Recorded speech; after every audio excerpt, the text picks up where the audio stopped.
Boa noite, pessoal. Boa noite. Boa noite, Edinaldo. A gente vai apresentar o seminário de teorias da personalidade. A gente ficou com a parte dos arquétipos da teoria de Jung. Aí, para começar, a gente vai falar um pouco, uma breve introdução sobre o inconsciente coletivo, para poder a gente ter um entendimento do que é arquétipos.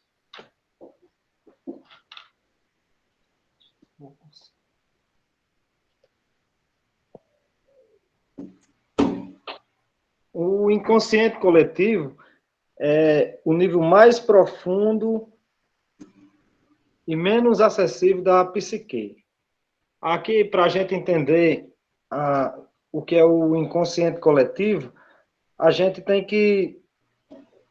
aquela parte onde, vamos dizer, é o que é herdado, né? É todas as experiências do desenvolvimento da espécie humana, desde os primórdios até hoje, né? As experiências, elas vão ficar disponíveis no nosso inconsciente coletivo, né? O que é esse inconsciente coletivo? É a parte onde está arquivada as experiências do desenvolvimento da espécie de maneira coletiva. Então, não é aquelas experiências individual como no inconsciente pessoal, né? As experiências que são vivenciadas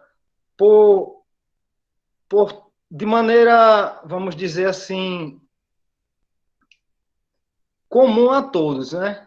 Seja em outras culturas, em outros lugares, mesmo vivendo em lugares distantes e em épocas distantes, né? Atemporal, mas vive as mesmas experiências. Ela é transmitida a cada nova geração. Então, são as experiências transmitidas, herdadas, né, por cada geração.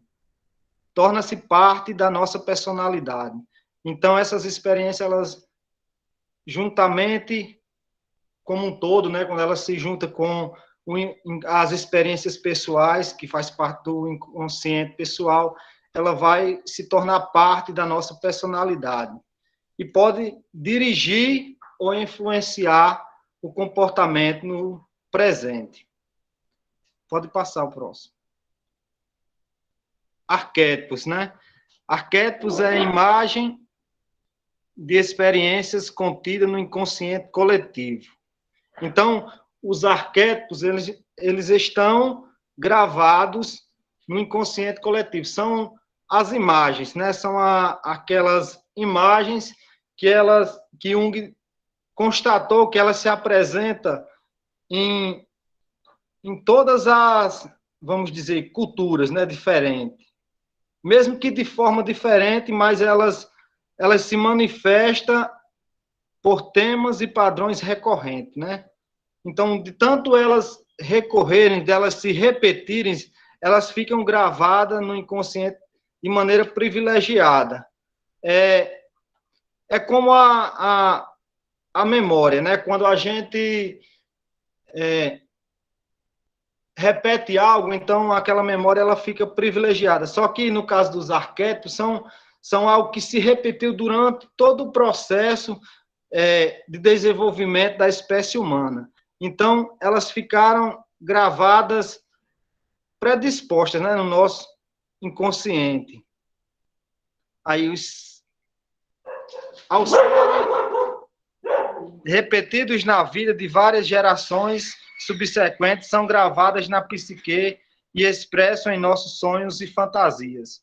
Então, como elas estão gravadas no inconsciente, né, elas não são assim acessíveis, mas elas se manifestam através de sonhos, através de fantasias, e nem por isso elas deixam de influenciar a personalidade, né? Arquétipos propostos por Jung: o herói, a mãe, a criança, Deus, o poder e o velho sábio, né? Então, todas estas figuras, né, essas formas, seguem um padrão em todas as culturas, né, em todos os povos, de maneira coletiva, em todos os tempos, desde o início da espécie humana, né? Ela vai se repetindo. Ele constatou, né? Jung estudando, ele constatou que mesmo nas histórias reais ou mitológicas, elas se apresentavam nessas histórias, né? Os arquétipos mais desenvolvidos é os que mais influencia a psique. Então, quanto mais desenvolvido é esta figura, né, este arquétipo, mais ele influencia a personalidade, segundo Jung. E aqui os arquétipos, né, os tipos de arquétipo. O arquétipo da persona, a ânimos e o ânimos, a sombra e o self, que aqui vai ser a parte que os demais colegas irão falar. Boa noite, gente. Agora eu vou falar a minha parte da persona. O áudio tá ok para vocês? Larissa, está dando uma pequena interferência, mas pode ir falando que à medida eu vou passando feedback. Né? Tá certo. A persona é um termo grego, né, que foi usado para se referir às diversas máscaras que eram utilizadas pelos atores no teatro grego.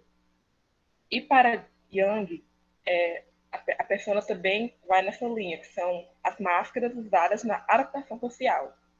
Ou seja, para cada situação social que a gente vive, tipo escola, trabalho, ou até mesmo familiar, com os amigos, a gente tem um comportamento diferente que vai se adaptando à demanda do ambiente. E... Perdão, eu estou um pouco nervosa. Fique à vontade, Larissa. Mas é basicamente isso. A persona, no caso, ela é tida como algo positivo, porque serve para a gente poder mediar o nosso comportamento na sociedade. Então, nesse ponto, ela é algo positivo.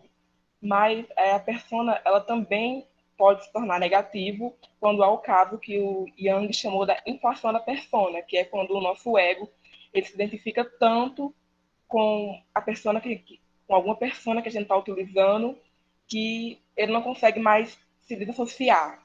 Então, por exemplo, a gente, estudando psicologia, nasceu para ser psicólogo. Então, se por acaso a gente possa ter algum momento que a gente se identifique tanto com a persona do psicólogo, do profissional, que a gente vai estar em vários ambientes, não importa qual seja, vai estar querendo dar cartada de psicólogo, vai estar querendo analisar, vai estar querendo fazer, enfim, o que a gente faz no ambiente de trabalho. E isso como o Yang chamou, a inflação da persona. E agora eu acho que é a parte de Gabriela com a sombra. Não, né? Eu não, é Larissa. Perdão, Larissa não, Cris, eu tô nervosa. Perdão, Cris. É eu, mulher. Perdão, eu tô um pouco confusa. Não, sem problema. Estão me ouvindo? Sim, Cris. Pronto. Que é a parte de ânimos e ânima, que são dois conceitos populares da psicologia. Os arquétipos de ânima e ânimo normalmente ficam reprimidos no consciente das pessoas. Eu estava até lendo no outro canto que ele diz que o ser humano, todos nós somos psicologicamente bissexual, por ter esses dois ânimos, né? O primeiro, referente à energia masculina existente na mulher, o conceito de Jung, também está associado à figura paterna e com a racionalidade. Já o anima é a energia feminina que existe no homem, que é o yin, que está relacionado com a figura materna e a sensibilidade. Próximo, Miguel. Pronto. Aí, tanto nos dois, há alguns estágios de desenvolvimento desses arquétipos. No ânima, ele corresponde ao uso da agilidade, que no caso do ânima é o lado masculino que tem na mulher. Que é que ela procura o uso da agilidade, da força física, que é o que, conforme ele estava falando em Yang, que cada pessoa tem um pouquinho dentro de si, no seu inconsciente. Então, a mulher procura essa parte masculina nela, que é a agilidade, a força física, a iniciativa, a proatividade, expressão de ideias, comportamento, que tudo isso também, no seu inconsciente, diz que vem desde de seus ancestrais, da convivência que teve com as pessoas masculinas na sua vida, e que isso vai ficando no seu inconsciente, e é o lado masculino que predomina dentro dela, disso aí, dessa convivência masculina. Aqui, é a verdade espiritual. De acordo com Yang, a mulher, quando age de acordo com a ânimos interior, consegue exteriorizar essas características. E fala também que quando ela procura uma pessoa para se relacionar, ela procura uma pessoa que tem essas características dela, do ânima dela. No ânima, no caso, são o lado feminino do homem.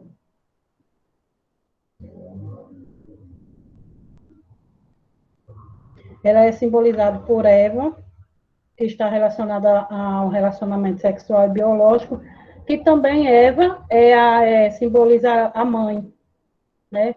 Que é também do jeito que no... Ai, eu estou nervosa.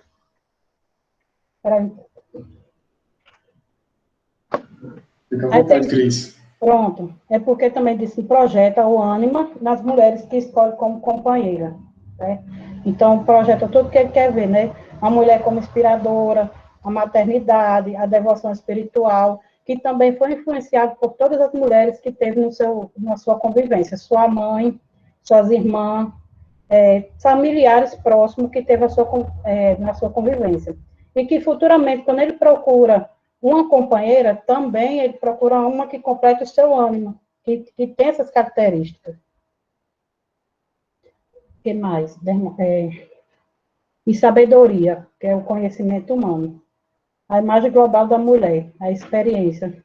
Ele procura essa imagem que tem, modela todos os relacionamentos que ele vai ter futuramente com a mulher. Aí tem aqui, quando o homem abraça o seu lado feminino, ele encontra o equilíbrio interior. Esses arquétipos internos também influenciam na maneira como os homens e mulheres se relacionam romanticamente. Eles procuram um parceiro que tenha acentuado o fator que está mais escasso dentre si. Pronto. Agora é eu. Meu coração está saindo pela boca, Maria. Vamos falar sobre o arquétipo da sombra, que seria o nosso lado sombrio. Vocês estão me ouvindo? Sim. O lado da nossa personalidade, que a gente tem dificuldade de reconhecer os conteúdos que a gente rejeita, que a gente prefere apontar o dedo e dizer que é o outro, e nós não. Calma aí, tô nervosa. Já na personalidade, é a face que a gente mostra para o mundo. Já a sombra é aquela parte que a gente esconde da gente mesmo. Aquilo que chamamos de sombra é um lado nosso menos perfeito, menos nobre. O ego... Calma aí, tô nervosa, Pedro. O ego, em geral, quer esconder aquela nossa parte que foge, que é socialmente aceito no esperado adequado. Então, exemplo, o mal, o feio, o sujo, tudo vai para o lado sombrio. E, por fim, a sombra é tudo aquilo que não está à luz da consciência. Tudo aquilo por alguma razão ficou reprimido, rejeitado, não percebido e não vivenciado. Como dizia Jung, né? Ele dizia assim: quanto mais luz, mais sombra. Pronto. Bom, colegas, agora eu vou apresentar o arquétipo do self, que, segundo Jung nos falou, ele é o arquétipo que engloba todo esse complexo de arquétipos, e ele é o centro da personalidade. Fazendo um breve resumo aqui, como eu vou falar mais na frente, o self é o arquétipo que faz nós nos autoconhecermos, é aquele que mostra quem nós realmente somos. E segundo Jung, ele representa a unidade, a integração e a harmonia da personalidade total. Então, assim, se você está feliz, está com a cabeça no lugar, está vendo que suas coisas estão dando certo, que suas metas estão sendo alcançadas, ou você está feliz por algo, é porque o arquétipo do self está agindo positivamente na sua vida. Mas se acontecer ao contrário daquilo, se você está cabisbaixo, triste, enfim, algo que envolva tristeza ou até raiva, ou afins, é porque o arquétipo do self está agindo negativamente na sua vida. É tipo um guia da nossa personalidade. E ele fala também que nós somos seres humanos, perdão, todo ser humano ele tem a tendência de buscar esses 3 pontos, que é como um fio, um liga ao outro, o crescimento, perfeição e completude, porque o ser humano, seja no estudo, seja no trabalho, ou afins, ao mesmo tempo, ele tem o crescimento. Se você está estudando, vamos supor, o nosso curso aqui, pegando como exemplo aqui, a psicologia, você quer o crescimento, você quer terminar a faculdade, você quer se formar, quer arrumar um trabalho, montar uma clínica ou algo do tipo, e isso acaba ligando à perfeição, que a perfeição é você fazer tudo perfeito, sem erros, mas não é aquela perfeição de, nossa, eu sou o cara, ou eu sou essa pessoa, não usando a palavra de baixo talão, eu sou top. Não, é aquela perfeição de reconhecimento, entendeu? Que leva à completude. E o self, ele também, como eu falei, ele faz nos autoconhecermos e estudar um pouco mais sobre o nosso íntimo, sobre o nosso pessoal. E ele também busca o equilíbrio total da nossa personalidade de forma geral. Todos nós precisamos. Aí aqui, para encerrar, eu trouxe esse símbolo que acho que a maioria dos colegas conhece, mas não conhece aquele símbolo do Yin e Yang. Achei assim, a pronúncia, que ele mostra os opostos, o bem ou o mal, assim como o self, um dos elementos opostos da personalidade, o bem e o mal, masculino e feminino, luz e escuridão, obscuridade e afins. Bom, era isso que eu tinha para falar. Perfeito, pessoal. Ok. Tudo bem, aproveitaram bastante o tempo aí, né? Ok. Algo mais que vocês gostariam de acrescentar? Está faltando ainda a apresentação, né? Pode dar segmento, senão. Pode dar segmento. Pode dar segmento, né? Miguel, coloca aí o último slide, pronto. A gente ainda pegou uma parte da questão do desenvolvimento da personalidade, porque como nosso grupo era de 6 componentes, para não ficar desfalcado, que é a questão da teoria da personalidade, né, segundo Jung.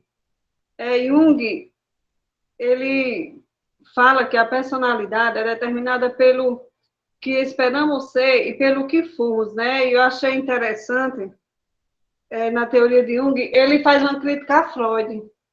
Ele diz que ele critica Freud pelo fato de Freud enfatizar somente a questão de eventos passados para formar a teoria da personalidade, e Freud excluía o futuro, né?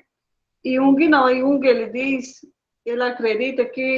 acreditava que nós se desenvolvemos e crescemos independente da nossa idade ou não, né? Ele disse que nós estamos sempre num processo contínuo de desenvolvimento e que nós estamos sempre procurando chegar a um grau completo de realização, né? Ele, diferente de Freud, ele não se deteve só as primeiras etapas igual Freud, né?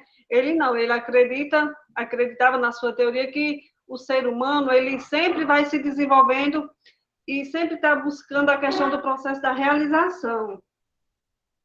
E, diferentemente de Freud, ele destacou 3 períodos específicos no processo geral desse desenvolvimento, né? Que foi a infância e o outro período da puberdade, a idade adulta, e falou também da meia-idade, né? Ele disse que na infância, a criança consegue se desenvolver, esse desenvolvimento se dá quando a criança começa a diferenciar-se dos outros. Ou seja, quando ela começa a tomar consciência do eu, do seu ego, quando ela começa já a fazer a diferenciação, aí ela começa o seu processo de desenvolvimento, ela está iniciando esse processo.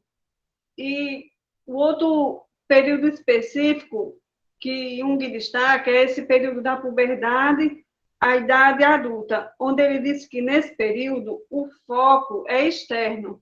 Ou seja, né, ele diz que nesse período o ser humano, a pessoa está mais focada nessa questão voltada para a questão da educação, a questão de uma carreira, a questão da família, e o que predomina nessa fase aí da puberdade, a vida adulta, vai ser a questão consciente, porque ele vai estar consciente que precisa fazer essa construção, né? Na carreira, na família, na questão da educação e dos outros aspectos. E ele também destacou esse período da idade média, né? Da meia-idade, idade média não, meia-idade, onde ele disse que essa meia-idade vai ser dos 35 e 40 anos, né? Ele chama essa meia-idade nesse contexto, os 35 e 40 anos. Ele acredita, Jung, que as grandes mudanças da personalidade vão ocorrer nessa fase. E Jung destacou essa fase dos 35 a 40 anos porque foi a fase onde ele teve mais conflitos na vida dele, e ele observou também que os pacientes dele nessa faixa etária aí era o período onde eles apresentavam mais essas questões de conflito e onde apresentava mais uma problemática, né? Aí ele também destaca que nessa fase, 35 e 40, mais especificamente aos 40 anos, ele destaca, Jung, que nessa fase dos 40, né, já tirando os 35, ele diz que na fase dos 40 a pessoa já tende a estar bem estabelecida em algumas áreas, como, por exemplo, já está com a carreira estabelecida, já está com o casamento estabilizado, já está estabilizado numa comunidade, e que nessa fase nessa fase dos 40 anos, os conflitos da questão da adaptação já devem estar estabilizados, né? Ele via esse processo da questão da teoria do desenvolvimento assim, onde ele dividiu entre esses três períodos, né, específico da infância, puberdade e da meia-idade. Então, a gente quis falar um pouco dessa questão da teoria da personalidade, tipo mais como uma introdução, né? Porque eu acredito que algum outro grupo vai se aprofundar mais. E a gente vai finalizar com uma frase bastante conhecida de Jung, e uma das que eu considero uma das mais interessantes, mais bonitas, né? Onde ele diz que nós devemos conhecer todas as teorias, dominar todas as práticas, mas ao tocar em uma alma humana, devíamos ser uma outra alma humana também, né? Então a gente quer encerrar com essa frase.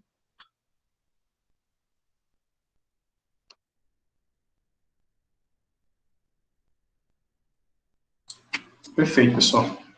Ok. Só fazer uma anotaçãozinha breve aqui, se o próximo grupo já quiser ir se preparando para apresentar, tá?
Tá aparecendo o slide? Tá sim. Tá sim.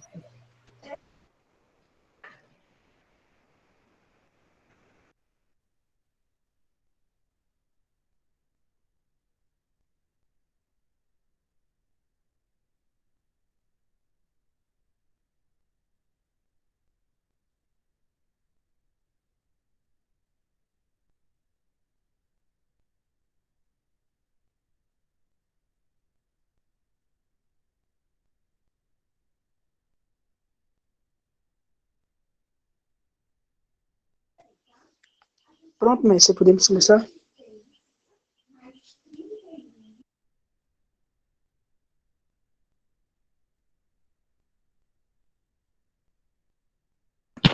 Pode sim, Marcos. Boa noite, pessoal. Boa noite, Pedro. Vocês estão me escutando? Sim, Marcos. Estamos sim. O tema que a gente escolheu para falar foi complexo de inferioridade. A gente achou um tema bastante interessante de se trazer, de falar dele, de se aprofundar. Na verdade, quando a gente estava pesquisando, eu até me surpreendi, porque eu não achava que era um tema tão complexo assim, que trazia tantas coisas assim, novas a aprender. E a gente vai falar um pouco desse tema, complexo de inferioridade. Meu grupo é composto por eu, Marcos, por Messia, Flávio e Daniela. E de inferioridade. O complexo de inferioridade.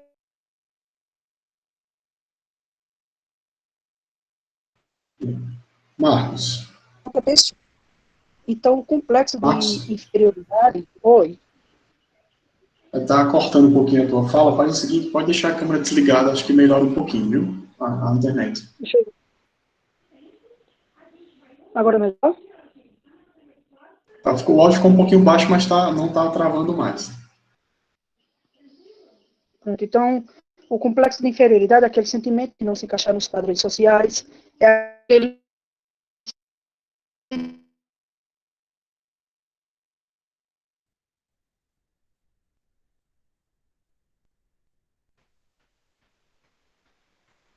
Marcos?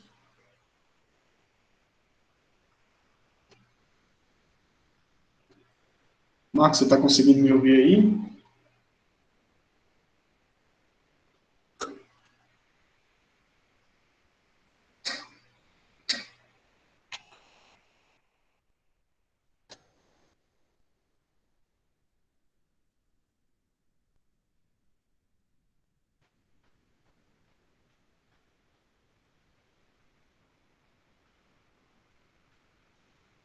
Acho que o áudio do Marcos caiu aqui, pessoal.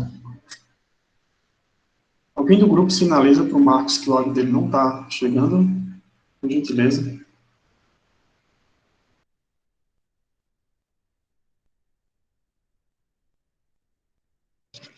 Eu vou avisar aqui para ele, Pedro.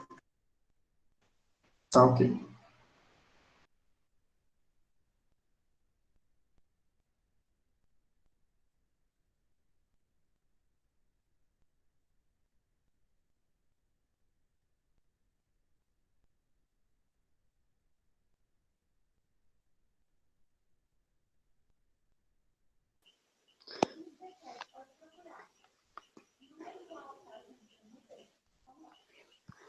Vocês estão me ouvindo? Porque eu acho que a internet aqui está muito ruim. Perfeito. Agora sim, estamos ouvindo. Então, é necessário eu começar novamente ou não?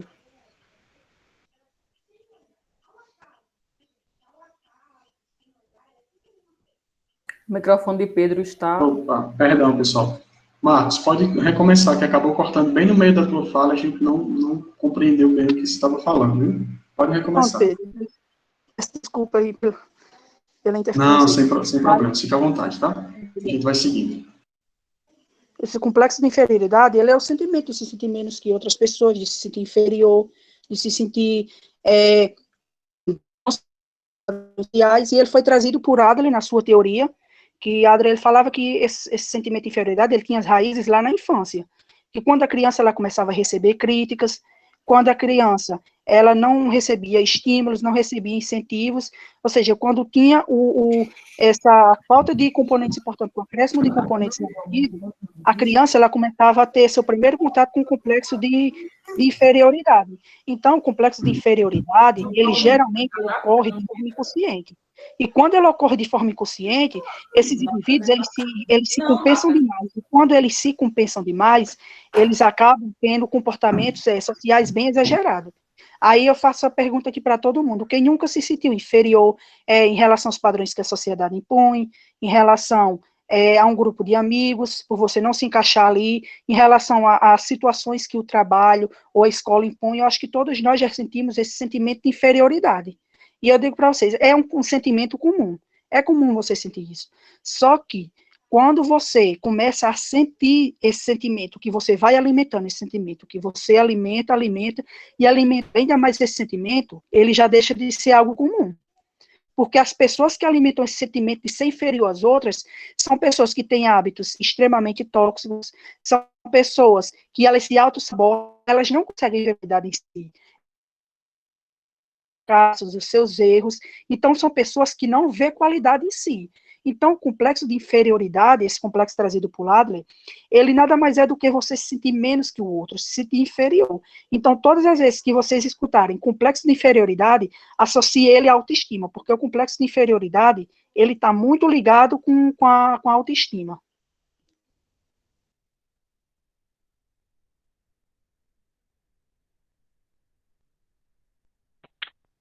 Pronto, agora nós vamos para as causas. Tá dando para ver? Vamos agora para as causas do complexo de inferioridade. Todos sabemos que o complexo de inferioridade ele é um sentimento de natureza psicológica, porém ele pode ser inserido através de ações biológicas, como os pais fazerem comentários negativos até os 6 anos de idade de uma criança, e também tem a questão de fazerem comparações negativas em relação aos filhos. Outras características para o complexo de inferioridade são os defeitos físicos, características faciais desproporcionais, defeitos da fala, limitações mentais, preconceito em relação à família, raça, sexo, orientação sexual, dentre outras coisas. É importante deixar claro que quando uma pessoa não se sente amada, ela tem sempre o hábito de se demonstrar inferior. Outras características que são causadas na infância são a gravidez, quando não é planejada, né? Quando os pais desejam que os filhos sejam de sexo oposto, maus tratos e abusos na infância, né? E tem também a questão da depressão materna. É importante deixar claro também, né, que, paradoxalmente, a proteção e o cuidado em excesso pode fazer com que a criança se sinta inferior, porque ela vai crescer com medo de fazer tudo sozinha, porque sempre vai ter aquele apoio, né? Então, quando ela crescer, ela vai ter dificuldade em relação às suas habilidades.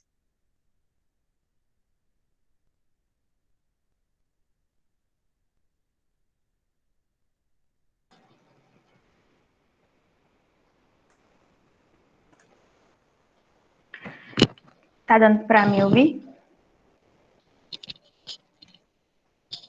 Tá sim, Messi. Você pode falar. Pronto. Quais são as principais características do complexo de inferioridade? Como o Marcos falou, o complexo de inferioridade ele só é bom até um certo ponto. E, para isso, existem formas para que a gente possa identificar. Eu vou citar alguns pontos que são os mais comuns entre as pessoas que se sentem em relação a esse complexo. O primeiro é a comparação constante, que é um dos principais, como é que eu posso dizer?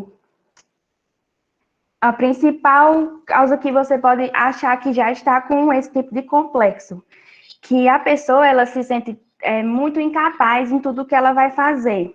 Por exemplo, mesmo que ela esteja fazendo algo que o colega de trabalho dela está fazendo, o método pode ser o mesmo, mas para ela, aquilo não está sendo suficiente para poder alcançar os mesmos objetivos do colega dela. E, em vez dela pegar aquilo ali para usar como inspiração, ela vai usar como algo para, digamos que, se maltratar, porque de tanto ela se cobrar, ela vai fazer tantas comparações que para ela nunca vai estar bom o suficiente. Outro ponto é a autossensibilidade, que esse tipo de pessoa, ela não consegue ouvir comentários críticas, seja elas positivas ou negativas, né? Mesmo que a pessoa esteja falando algo que seja construtivo para ela, ela nunca vai conseguir assimilar aquilo ali para algo positivo. Sempre vai levar como um sentimento ruim ou vai receber mal, vai interpretar mal aquilo. E mesmo que se trate de uma brincadeira, ela não vai conseguir filtrar. Outro ponto é a falta de autoestima, que ela é incapaz de reconhecer qualquer capacidade ou qualidade que ela tenha. Mesmo que outras pessoas fiquem falando que ela possa, que ela consegue, ou mostrando aquilo ali para ela nunca tá bom o suficiente, aquilo ali nunca é bom, não vai satisfazer a ela. E mesmo também a questão dos familiares, que envolve muito quando eles querem mostrar realmente para a pessoa o que ela consegue fazer e ela não consegue ver isso. Do mesmo modo, se juntar à falta de amor próprio, que ela não consegue se sentir amada, nem por ela, nem pelos familiares, e isso também é uma consequência que se pode desenvolver hábitos negativos que possam prejudicar ela e se tornar também autodestrutivos. E outro ponto também é a constante busca pelo reconhecimento, que as pessoas que têm um complexo de inferioridade, elas sempre estão procurando fazer algo que possa ser positivo ao ver das outras pessoas, mas que de tanto também ela procurar, ela não vai conseguir ter aquele reconhecimento necessário.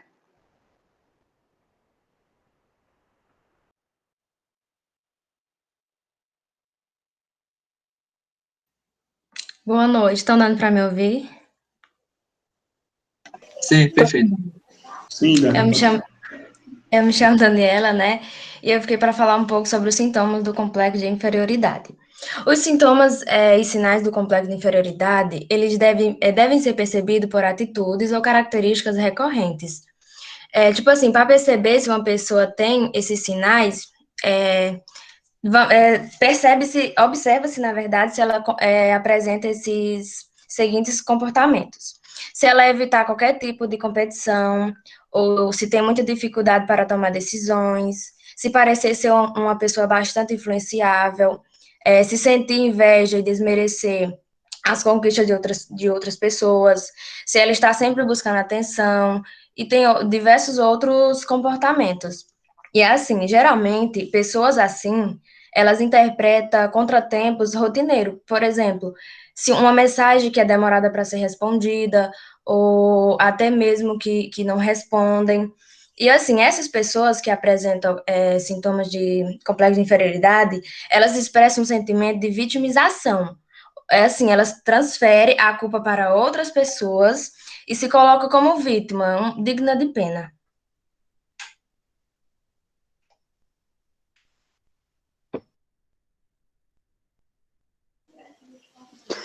Então, né, como eu já falei no começo, todos temos um sentimento de inferioridade. Todos nós temos esse sentimento de, algum momento, a gente se sentir inferior em relação, como eu já falei, a trabalho, a escola, ou, por exemplo, pessoas que têm uma certa...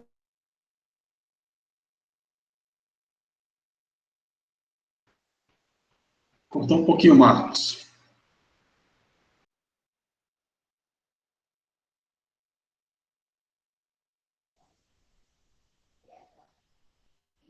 Vocês estão me ouvindo? Estamos, agora sim. Agora voltou, viu? Pronto, então, como eu estava falando, todos nós temos sim um pouco desse complexo de inferioridade. Todos nós já passamos por situações em que esse complexo de inferioridade, ele aflorou. Ou a gente tem, ou a gente ainda tem, porque eu acredito que a gente sempre passa por situações em que ele aflora. Por exemplo, como eu já falei, né, outras pessoas podem ter alguma habilidade que você não tem, você se sente inferior em relação àquilo. Outra pessoa pode saber, por exemplo, dançar e você não, e você se sente inferior àquilo. São várias situações que a gente pode trazer como essa questão de que a gente passa por esse complexo de inferioridade, todos nós temos, sim, esse sentimento. Uns exemplos, assim, bem claros, são pessoas que, por exemplo, sofrem preconceito, sofrem bullying. Essas pessoas, elas sentem esse sentimento de inferioridade, porque elas se sentem menos do que aquelas outras pessoas. Um exemplo que a gente pode até trazer do próprio Big Brother. No começo, quando o participante Lucas pediu para sair, colocavam um jeito de falar, um jeito de agir da forma deles. Humilhavam muito ele, então ele se sentia diante daquilo, ele se sentia inferior às outras pessoas.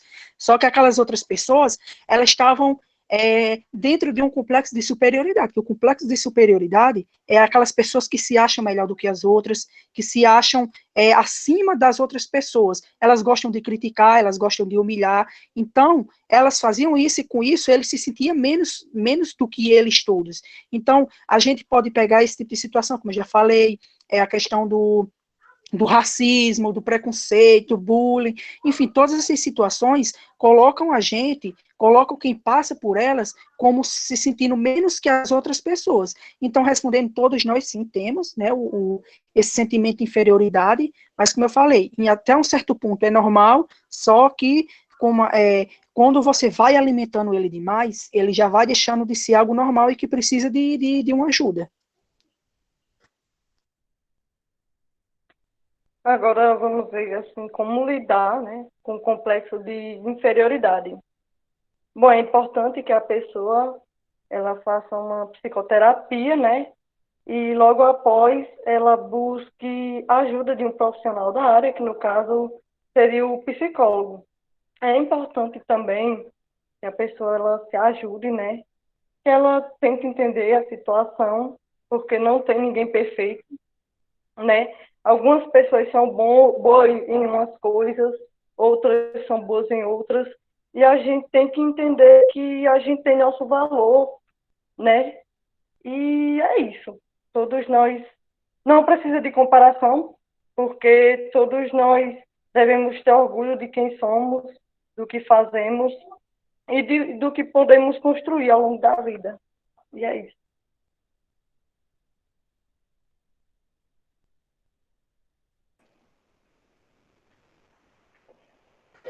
Como tratar o complexo de inferioridade? Pegando bem da fala de Flávia, o tratamento do complexo de inferioridade é, de fato, o acompanhamento com um psicólogo. Só que, para isso, é necessário que a pessoa aceite que tem o complexo de inferioridade, principalmente para tudo dar certo. Porque ela precisa, assim, o psicólogo ele não pode trabalhar só, ele precisa desenvolver esse tipo de complexo que a pessoa adquiriu e que ela possa também desenvolver aquilo junto com o psicólogo para que ela possa conseguir manter agora, como eu posso dizer, o seu foco, né? E também para isso, uma das etapas é que a pessoa tenha mais pensamentos positivos e construtivos, que eles vão ajudar muito no processo de desenvolvimento da terapia. Para isso, a pessoa pode parar de fazer as comparações. É lógico que isso não vai acontecer de repente, né, com o tempo que vai acontecendo a terapia, que a pessoa vai conseguindo adquirir isso. Mudar sempre o foco dos seus pensamentos, valorizar as suas conquistas, tudo que a pessoa realiza, ela vê aquilo como algo positivo, que ela está fazendo de melhor para o seu desenvolvimento, ela ter autoconhecimento e, principalmente, desenvolver sua inteligência emocional.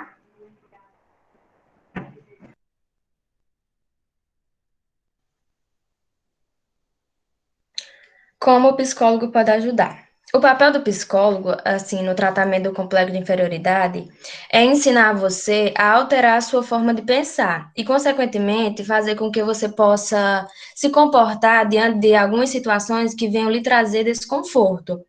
E, assim, fazer com que também você possa interferir nos pensamentos negativos, tipo assim, antes que esses pensamentos tornem ações ou emoções negativas a respeito de você mesma. Só para finalizar nossa apresentação, é que, na verdade, eu entendo mais como uma reflexão para se pensar, porque eu acho que a gente deve se desfazer do complexo de inferioridade, A gente não é tudo aquilo que as pessoas dizem que a gente é, ou criticam a gente, diminui a gente. A gente precisa confiar mais na gente, acreditar mais na gente, alimentar a nossa autoestima, porque, como eu falei no início, o complexo de inferioridade está muito ligado com a autoestima. Então, a gente precisa estar alimentando a autoestima sempre, se colocando para cima sempre.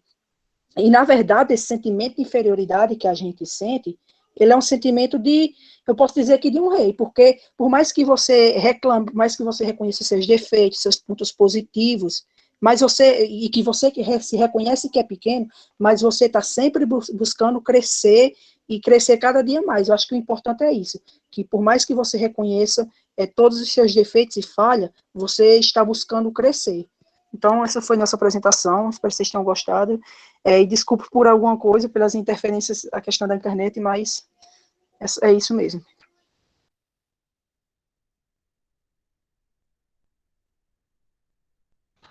Perfeito, pessoal.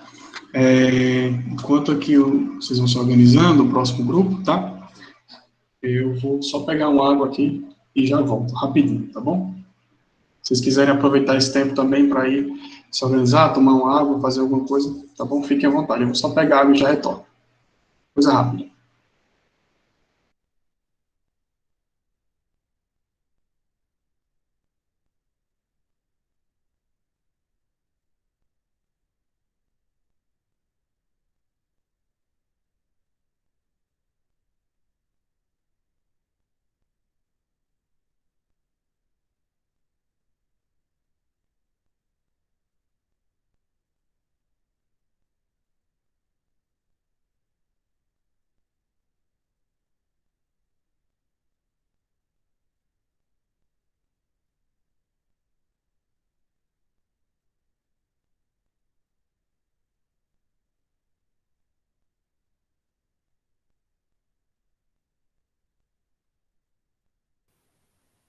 Pessoal, me confirma se está aparecendo os slides, por favor.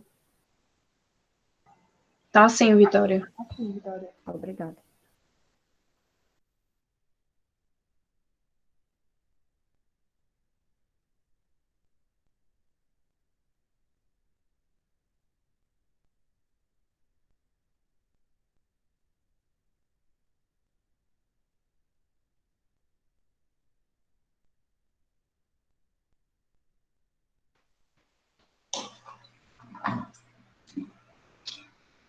Voltei, pessoal.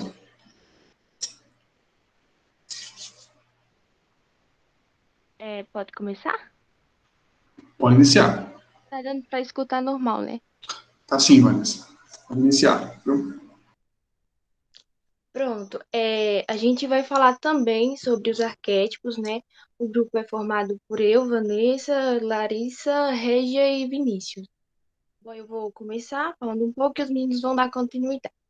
Os arquétipos, eles podem ser compreendidos, digamos, como impressões que alguém possa vir a ter inconscientemente relacionada a uma pessoa ou alguma determinada situação do nosso dia a dia. Os arquétipos também, eles vão ter influência nos nossos sonhos, nas nossas fantasias e até em certos comportamentos nossos. Os arquétipos, eles são elementos que emergem a partir das tendências inatas. Um arquétipo, ele só pode ser realmente ativado quando o ser humano ele passa a ter, digamos, um determinado conhecimento e experiência naquele arquétipo.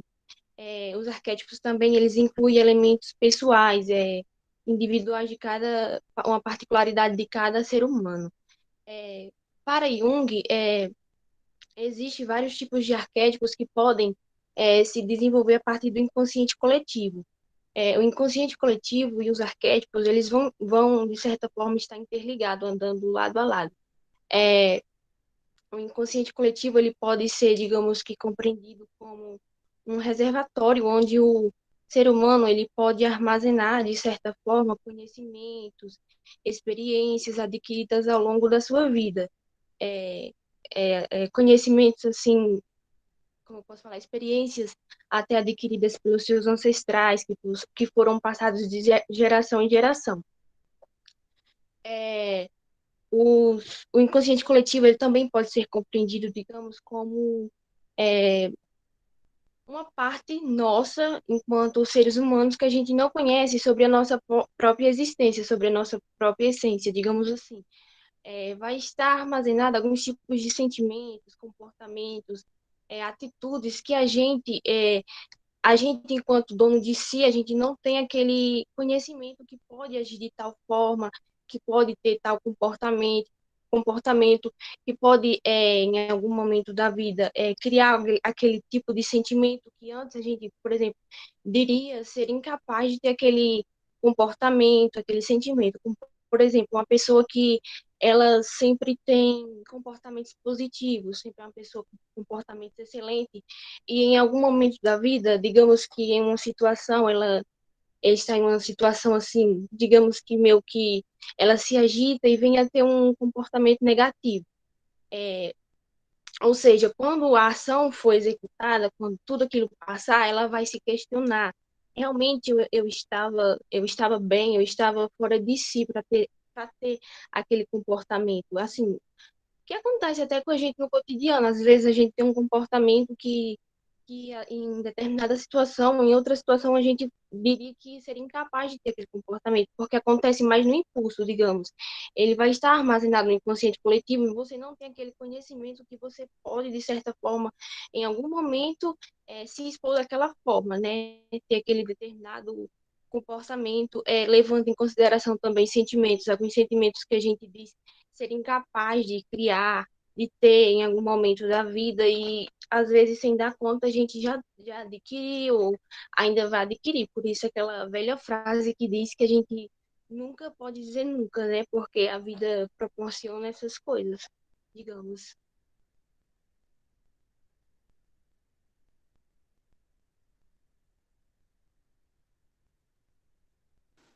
Tá dando para me ouvir direitinho? Tá travando algo do tipo? Tudo ok, Vinícius. Pronto. O arquétipo da persona é o que eu vou apresentar para vocês. E como o primeiro grupo já apresentou, a gente vem só para reforçar, né? Que acaba que ajuda na aprendizagem também. Persona é uma palavra que vem do latim, que ela significa máscara, fazendo referência, né, aos antigos atores da Grécia, que usavam dessas máscaras para representar determinados papéis nas suas atuações. E essa ideia de máscara, ela é passada para o nosso convívio quando utilizamos dessa máscara no meio social e, basicamente, usamos essas máscaras dependendo do ambiente. De forma bem resumida, é isso. E essas máscaras que usamos, ela vem como resposta às exigências sociais. E elas têm a função de nos adequar em determinados ambientes. E é como se fosse uma ferramenta mesmo que cada pessoa tem. Como, por exemplo, quando um médico utiliza a máscara que a sociedade espera de um médico. Por exemplo, determinado comportamento que um médico correto deve apresentar. Então, é basicamente isso. E é uma ferramenta de adaptação mesmo, é uma ferramenta que temos para convivermos no meio social sem apresentar problemas, sem termos problemas futuros. Assim, em resumo, de forma bem simples mesmo, ele de forma resumida, ele é um arquétipo que surge dessas exigências, que servem para nos adequar, e todos nós utilizamos dessas máscaras sociais. E assim, em si, isso não é um problema, não é algo ruim. Mas isso vem se tornar um problema quando nós adotamos essas máscaras e utilizamos dela no nosso mundo privado. Por exemplo, que não é o exemplo do médico que eu dei. Se esse médico pegar essa máscara que ele tem, que ele apresenta no consultório, e ele levar para a vida pessoal dele, e isso já é considerado um problema, isso não é algo típico. Ou seja, adotar essas máscaras não é algo bom, isso aí já passa a ser um problema, mas quando apresentamos máscaras, dependendo da situação, quando estamos com amigos, na escola, etc., temos esse comportamento de apresentar essas máscaras, isso é algo que ocorre. E, basicamente, a persona é o oposto da sombra, né, que a nossa colega vai falar mais na frente, e ela é tudo aquilo que queremos que as pessoas vejam as características, o comportamento que nós esperamos mostrar para os outros, é algo que nós permitimos. E permitimos de acordo com as exigências de determinados ambientes. E basicamente é isso, a persona ela atua no mundo externo, é algo que é visível, não é diferente dos outros arquétipos, que é algo muito mais interior, a persona ela age no exterior, ela é bem visível. E de forma resumida é isso, o persona é um dos arquétipos mais simples, mas ele é o mais visível, provavelmente o mais conhecido desses. Agora eu passo para os meus colegas apresentarem.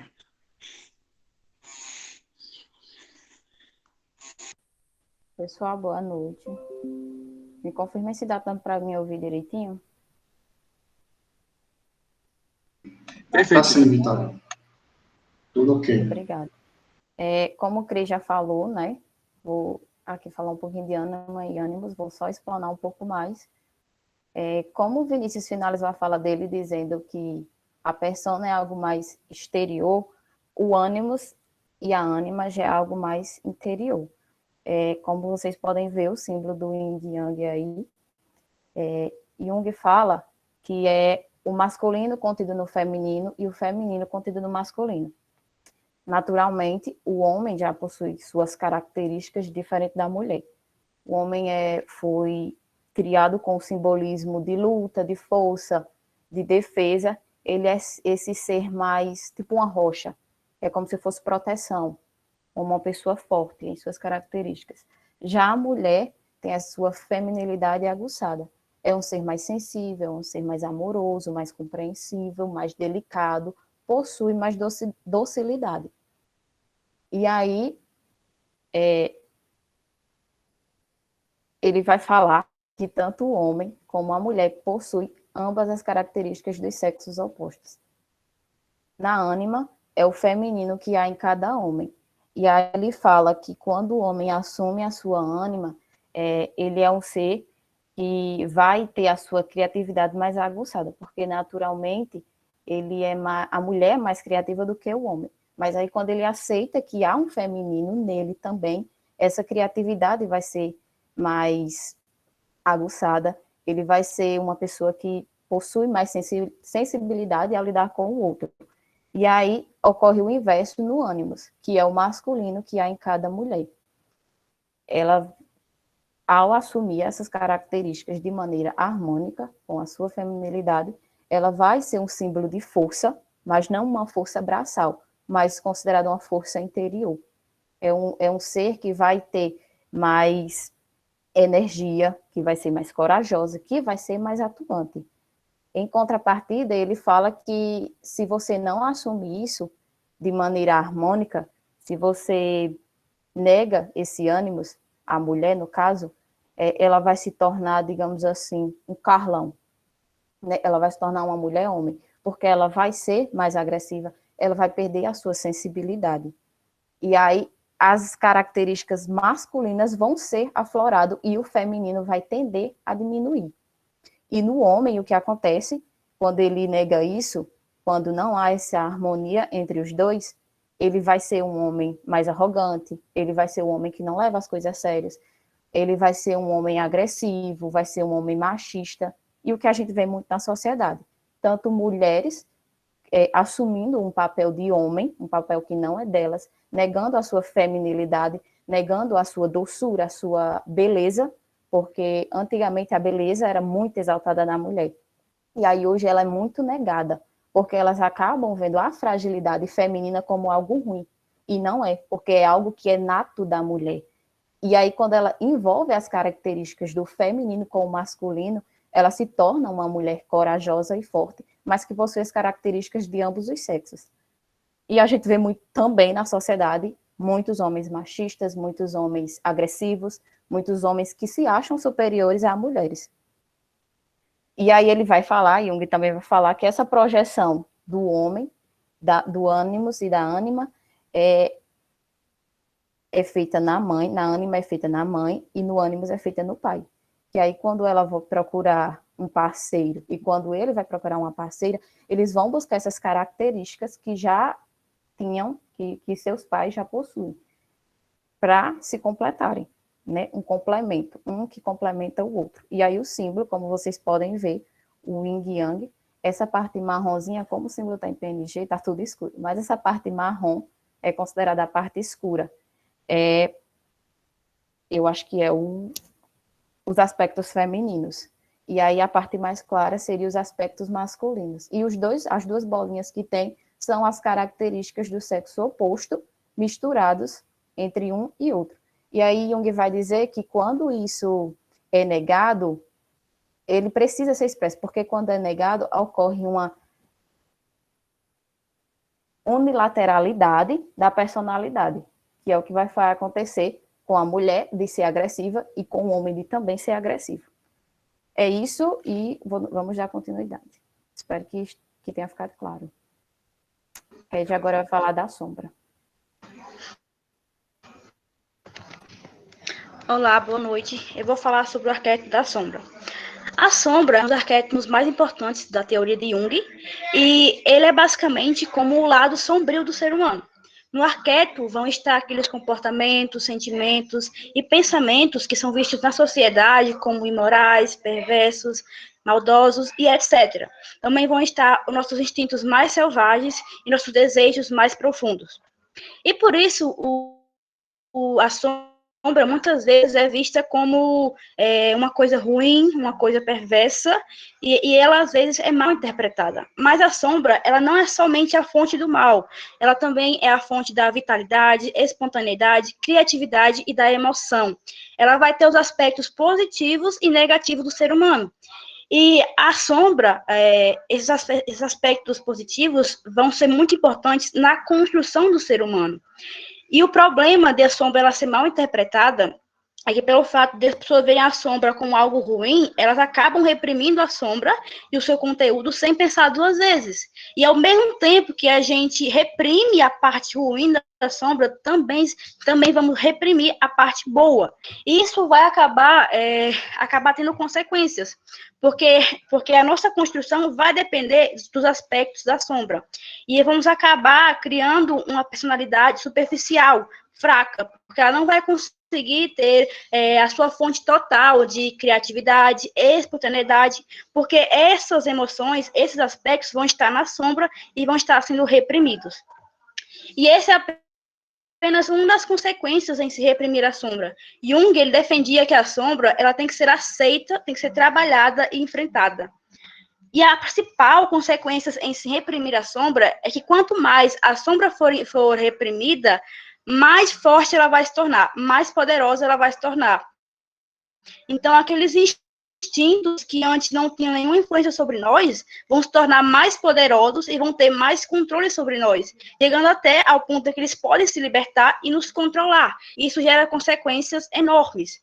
E é por isso que Jung defende que a sombra ela tem que ser aceita, tem que ser trabalhada por nós de frente. É por isso que a sombra ela é tão importante ela é importante na terapia. Porque é na terapia que a sombra ela vai ser trabalhada, ela vai ser enfrentada, ela vai ser destrinchada. E também a sombra ela tem um conteúdo muito importante para a construção do ser humano, seja a parte ruim ou a parte boa, e por isso que ela é tão importante para a terapia, porque a sombra ela tem que ser tratada, tem que ser enfrentada, porque só assim nós iremos controlar os nossos instintos e não seremos controlados por ele. Nós podemos conviver com a sombra, conviver com os nossos instintos mais selvagens, mas eles não irão nos controlar. E, ao mesmo tempo, iremos ter controle sobre a parte boa da sombra, o que acaba nos beneficiando. Então, eu concordo com Jung que a sombra não deve ser reprimida, ela deve ser controlada, deve ser enfrentada, para que só assim nós possamos conviver com ela e não sermos controlados por ela. Então, é só isso, ela vai dar uma continuação, Larissa.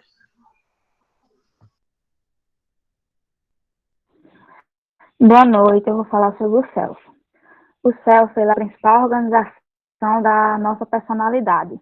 Ele possui elementos tanto do consciente como do inconsciente, mas a sua maior parte é do inconsciente coletivo, sem falar que ele é de extrema importância, pois a sua organização harmoniza os demais arquétipos. E O self, ele tem a capacidade de ser o regulador da nossa personalidade, pois ele faz com que as pessoas fiquem mais motivadas e vai atrás das suas, como é que eu posso falar? Das suas metas desejadas e tudo mais. Esse foi o nosso trabalho.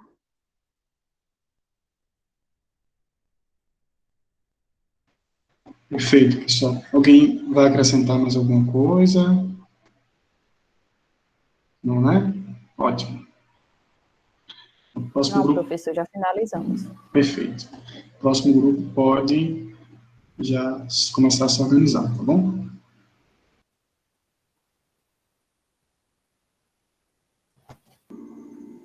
Boa noite. Vou compartilhar aqui a tela com vocês. Vocês dizem se estão conseguindo ver.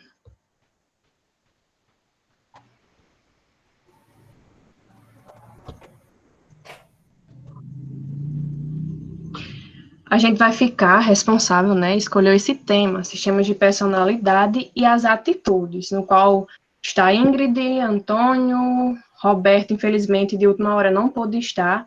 Depois a gente conversa com o senhor sobre. Eu e Maria Aparecida. Vou passar aqui e Ingrid, ela vai introduzir o assunto. Perfeito. Boa noite, pessoal. Boa noite. O nosso grupo pegou vários pontos da teoria de Carl Gustav Jung, a teoria analítica. Então, nós vamos falar sobre as estruturas do aparelho psíquico e outros pontos que as meninas vão falar. Durante o nosso trabalho, nós vamos falar sobre o ego, o consciente, o inconsciente pessoal e também o bastante falado aí sobre o inconsciente coletivo. Aí, Antônio inicia agora.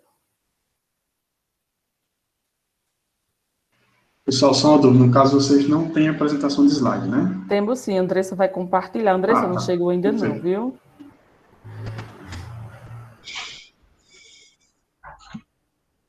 Seu microfone, Andressa, está desativado.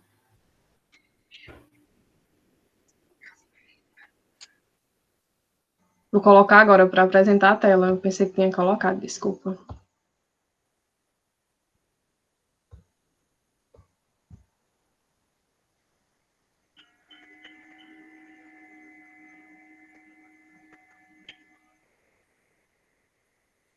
Tudo certo?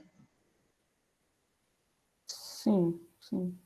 Vou só desligar aqui o meu microfone. Boa noite, pessoal. Eu fiquei para... Estão me ouvindo? Dá para ouvir? Eu fiquei para falar a respeito do ego, segundo Jung. Ok, Toninho. Então, para falar do ego, primeiramente eu vou fazer um breve relato da parte dos complexos. E segundo Jung, os complexos eram grupos ideais de ideias inconscientes que se associavam aos eventos, experiências particulares. Ele dizia também que essas associações podiam produzir reações intensas ou produzir reações menores do que a esperada. Dizia que os complexos são reforço ambiental, geravam desatenção seletiva ao participante. Podia possuir energia psíquica e gerava um tom efetivo. Podia ser o positivo, o negativo, suave ou forte. Quanto mais intenso o complexo, maior seria a emoção. Partindo desse princípio, chegaremos numa definição do ego segundo Jung. Ele dizia que o ego era uma estrutura organizacional da consciência e tinha como função primordial remeter à composição das percepções conscientes, das recordações, dos pensamentos e dos sentimentos. Dizia também que era através do ego que a gente podia sentir hoje o que poderia ser a pessoa que seríamos do ontem. E, na teoria de Jung, o ego era considerado um complexo. Tinha uma função parecida com a de Freud, servia para controlar a vida consciente, ligava o mundo intrapsíquico ao mundo externo. Dizia que os meios complexos componente do processo psíquico, poderia alinhar-se e opor-se ao ego. Tinha como uma estrutura da personalidade, o complexo que chamava ego estava no centro da personalidade consciente. Dizia que diversos complexos universais podiam servir o ego, como, por exemplo, persona, que era a personalidade pública, que faz a intermediação entre o ego e o mundo real, a sombra, que era a imagem inversa da persona, a ânima e o ânimos, que serve para fazer a conexão do ego com o mundo interior e o complexo psíquico. Falava também sobre o self, que seria o arquétipo do ego, do potencial inato para a integridade, era um coordenador do inconsciente, direcionava a vida psíquica geral para dar lugar ao ego, servindo para moldar a realidade externa. O self, ele dizia que surgia do inconsciente em sonhos, em fantasias, em estado de consciência, e é alterada para uma direção, para outra direção. E dizia que na primeira metade da vida, o ego tenta identificar-se com o self, apropriando-se do poder do self e o serviço de crescimento e diferenciação do ego. Na individualização, ele dizia que era a segunda metade da vida. O ego se via para mais o self do que o domínio consciente da vida. E Jung chamou este processo de desenvolvimento de individualização. Então, essa foi a minha parte referente ao ego.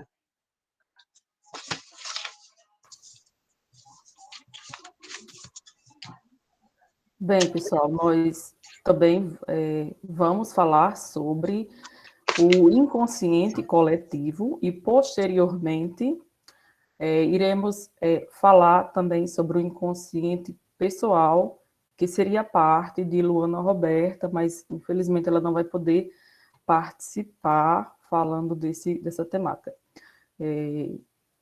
Andressa, por gentileza, pode passar o próximo slide?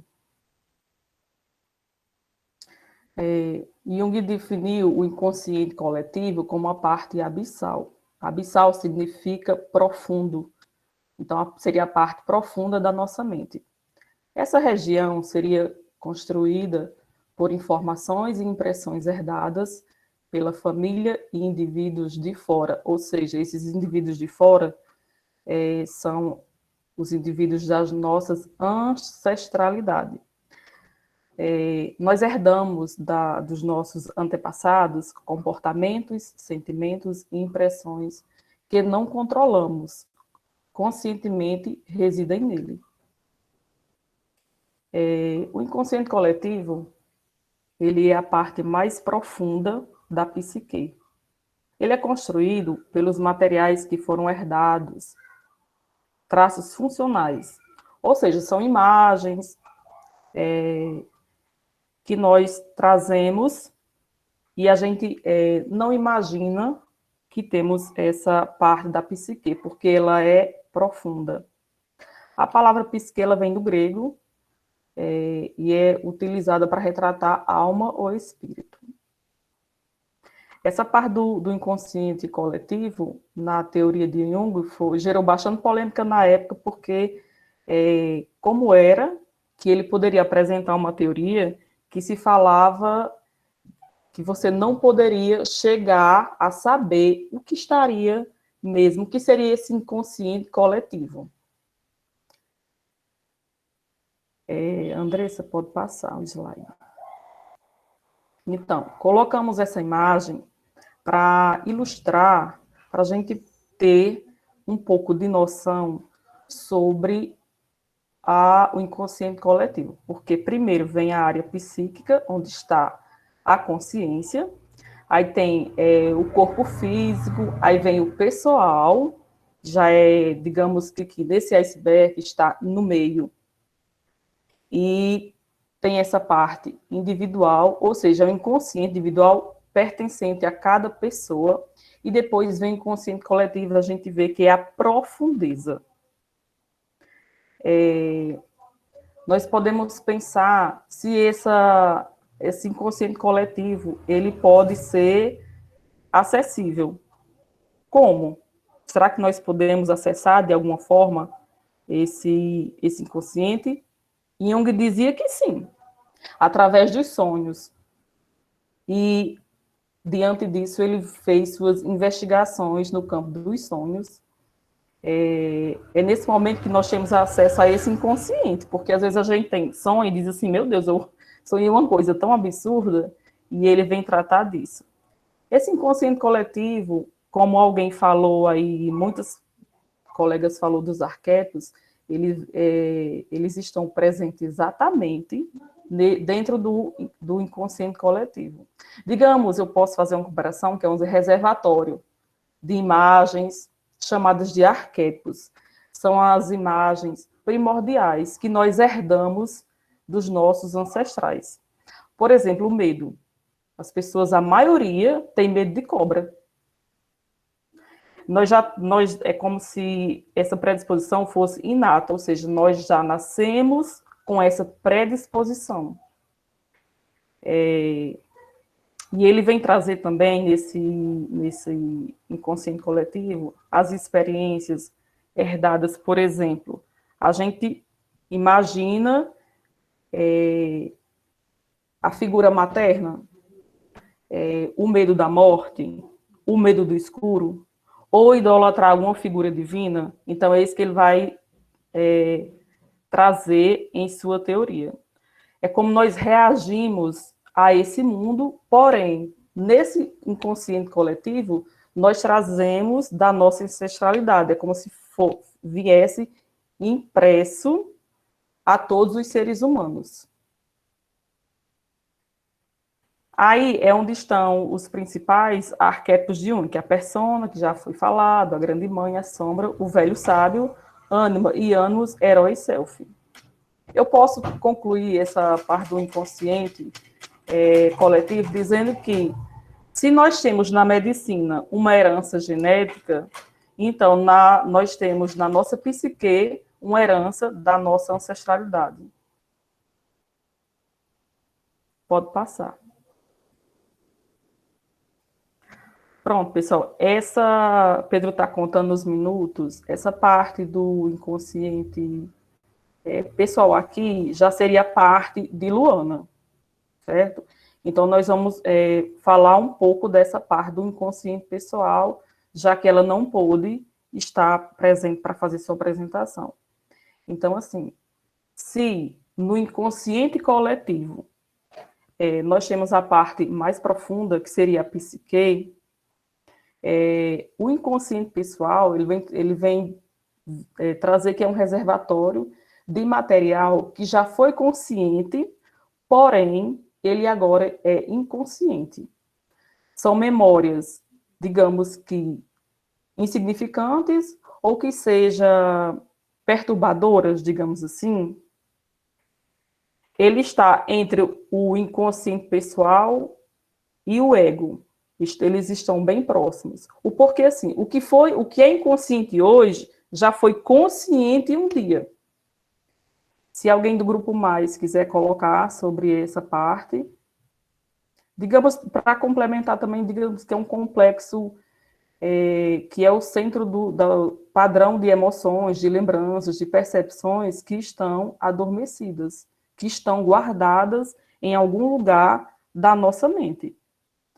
E eu acho até interessante essa parte, porque já imaginamos assim, se a gente lembrasse tudo que é ruim, então, assim, eu acho que é tipo uma proteção para a nossa mente de ter uns lugares reservados de tudo que o ser humano já passou. Se a Andressa quiser complementar, outro colega do grupo, essa parte que, no caso, foi de Luana.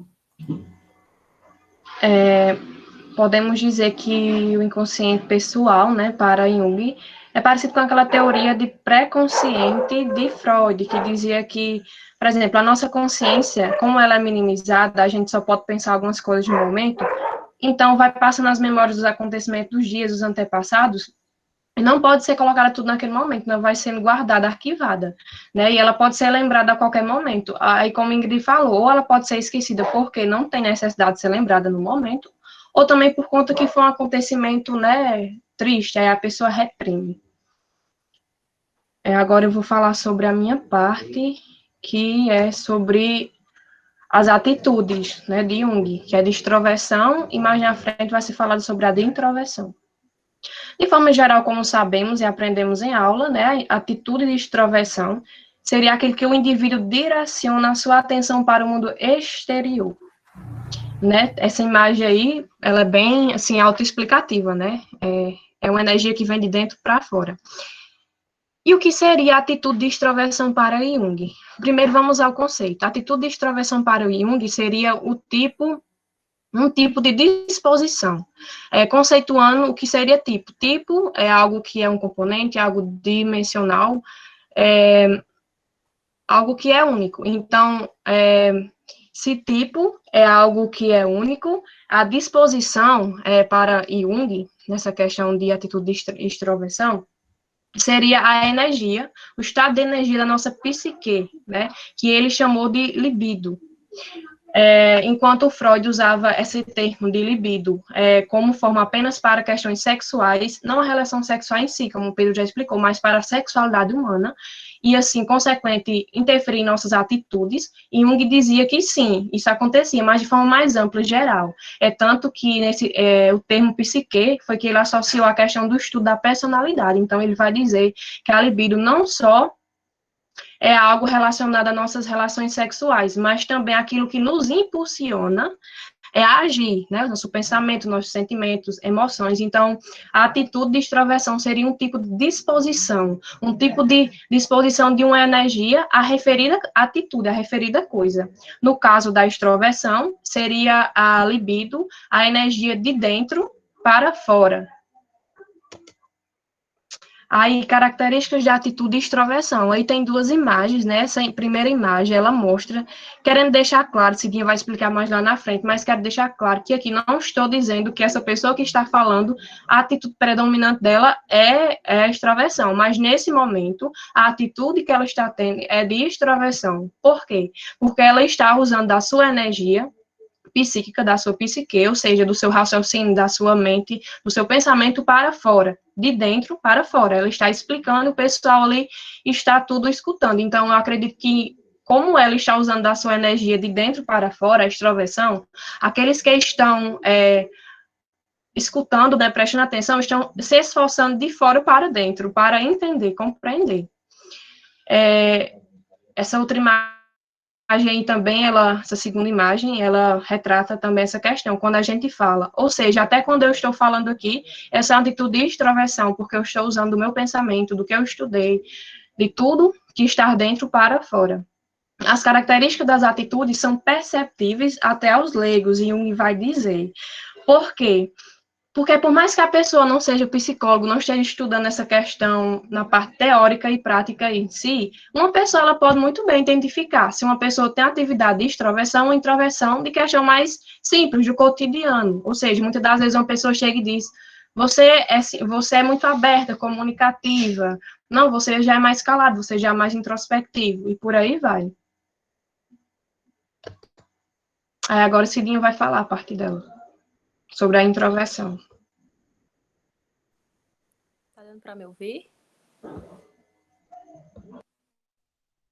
Bom, vou falar agora um pouco, né, da atitude introversão, que é o inverso, o oposto, né, da extroversão, que é uma atitude em que o indivíduo, ele direciona a sua atenção para o seu mundo interno, né, ou seja, é uma pessoa mais voltada para suas próprias ideias, seus pensamentos, suas emoções, tá, sua interpretação da realidade.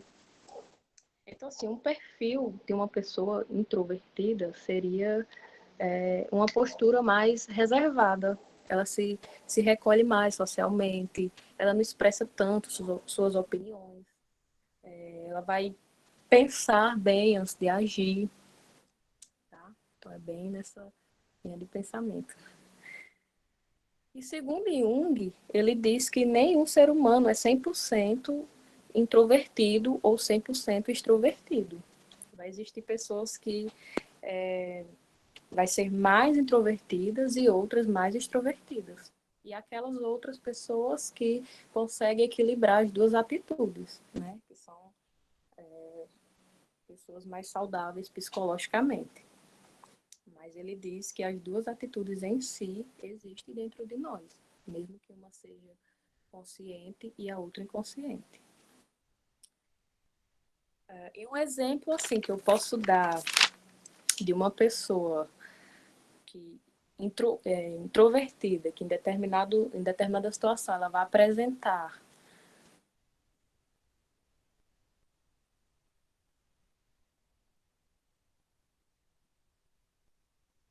Cidinha tá cortando, eu acho que eu não consigo.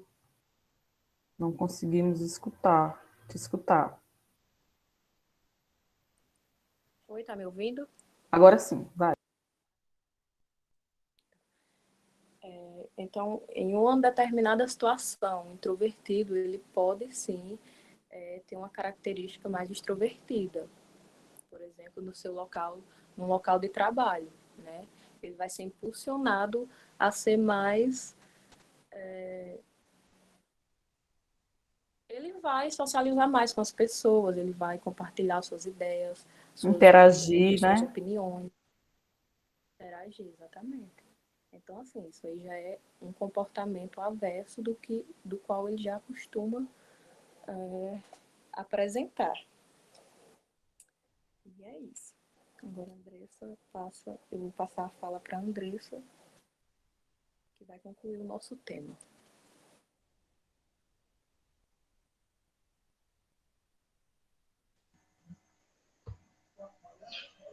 Aí a gente colocou uma frase e essa figurazinha, onde mostra, né, a atitude de introversão, uma energia psíquica, a libido, liberada de fora para dentro e da extrovertida de dentro para fora. E aqui no meio é uma pergunta, e você? Quais são as características que você identifica como predominantemente na sua vida, ou aquelas que, de forma inconsciente, uma ou outra?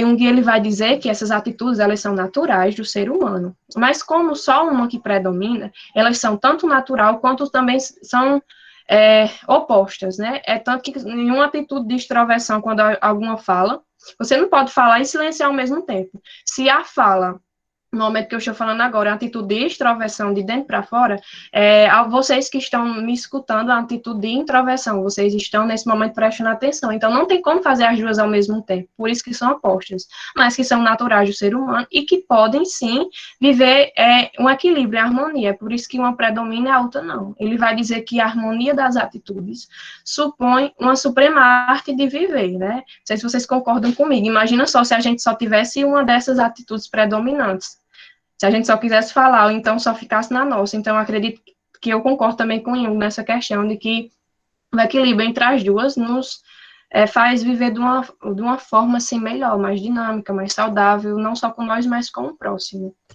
E aí a gente escolheu uma frase dele, que escolhi também, acho que é uma das mais conhecidas: conheça todas as teorias, domine todas as técnicas, mas ao tocar uma alma humana, seja apenas outra alma humana. Jung.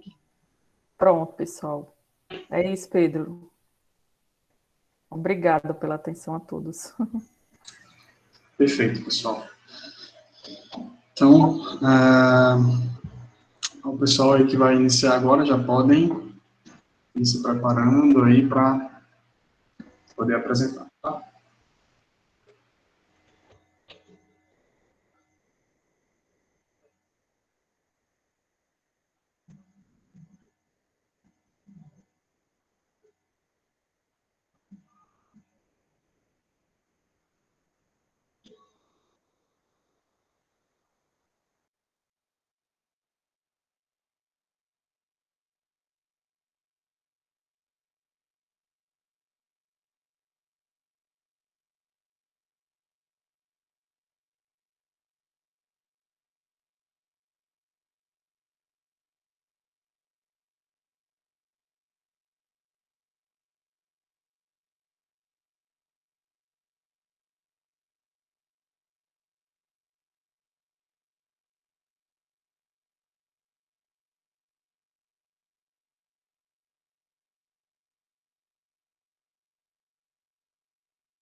No caso, eu acredito que é Filomena, né?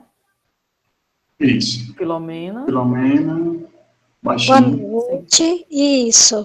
Boa noite.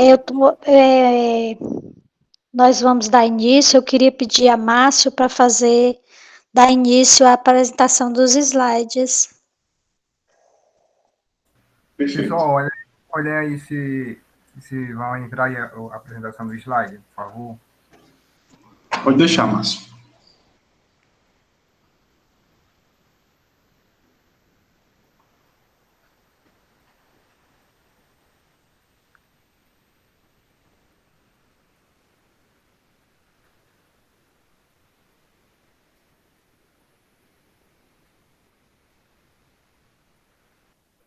Está aparecendo?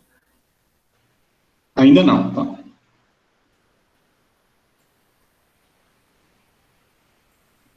Às vezes demora um pouco mesmo.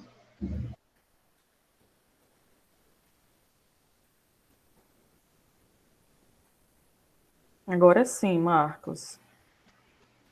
Agora sim.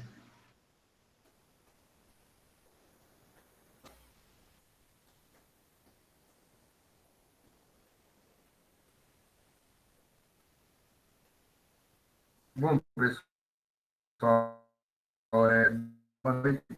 Nosso amigo Baixinho, ele que vai fazer a apresentação, né? Falar de Skinner. Ele ficou aqui de me mandar um áudio, né? Que ele disse que por onde ele está assistindo a aula não está conseguindo mandar, não tem microfone. Eu estou esperando aqui só mandar um áudio para dar início à apresentação.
Pessoal, enquanto ele manda o áudio aqui, eu vou iniciando para a gente já não perder muito tempo.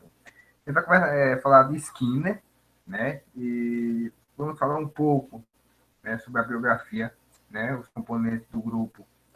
Filomena Maria da Cruz, Damião, Francisco das Chagas e Lins, Márcio Pessoa dos Santos e Francisco Lindon Johnson. Lindon Johnson também ele não pôde estar presente, né? E a gente aqui vai dar início. Bom, Skinner, como vocês já estão vendo, o slide?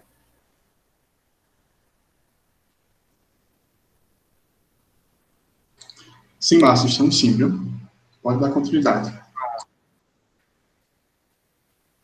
Essa aqui a parte ficou de baixinho, né? Que é um pouco sobre Skinner, quem era Skinner, né? Ele nasceu dia 20 de março de 1904, na cidade, essa não consigo pronunciar, né? Mas é nos Estados Unidos, né? E faleceu 18 de agosto de 1990, né? Nos Estados Unidos. Faleceu aos seus 86 anos. E durante toda a sua vida, ele, né, teve diversos trabalhos, como psicólogo, filósofo, inventor, teólogo, né, autobiográfico, professor de universidade e escritor também, né. Ele se formou em inglês, recebeu a chave simbólica, né, e manifestou também o desejo de tornar-se escritor. Quando criança, já tinha escrito poemas e histórias, né. Em 1925, no curso de verão, sobre a redação, o poeta Robert, né, fizeram comentários favoráveis sobre seu trabalho, né? Então, já desde novo, ele já foi, né, se destacando pela sua inteligência. né? E durante os 2 anos, depois da sua formatura, Skinner decidiu escrever. Passou um ano, né? Nessa outra palavra que eu não sei pronunciar, mas ele acabou se desiludindo, né? Com sua falta de habilidade literária, incluindo que não tinha poucas experiências, que lhe faltava a perspectiva pessoal para escrever. Perante essa falta de sucesso, o escritor não deixou tão desesperado, que pensou em até resultar um psiquiatra, em consultar um psiquiatra. Considerou-se também um fracasso e estava-se na sua autoestima, com sua autoestima abalada. Também teve desaponto, né? Um desaponto no amor. Ao menos uma meia dúzia de jovens havia rejeitado suas investidas, deixando assim com o que ele descreveu como intensa dor física, né? Skinner também ficou perturbado, né? E gravou a inicial do nome de uma mulher no braço, onde permaneceu durante anos, né? Depois fez vários doutorados, né? Skinner foi também dar aula na universidade. Foi na época quando ele se casou e teve 2 filhos, né? Na Universidade de Indiana. Voltou a Harvard, o seu livro em 1938, né? Então, a gente já viu aqui que ele, desde o seu início, né, ele já foi um cara bem esperto, bem inteligente, e mesmo com a sua inteligência, ele também tinha seus pontos fracos, como foi citado seus casos, né, fracassos amorosos, né, que isso também abalou muito o seu psicológico, né, que a gente vê também que tem muitas pessoas que se menosprezam com tantas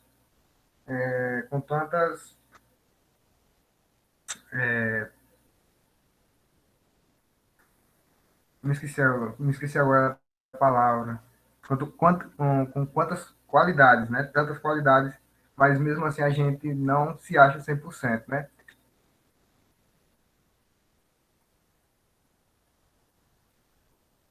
Aqui você vê, né, a caixa de Skinner.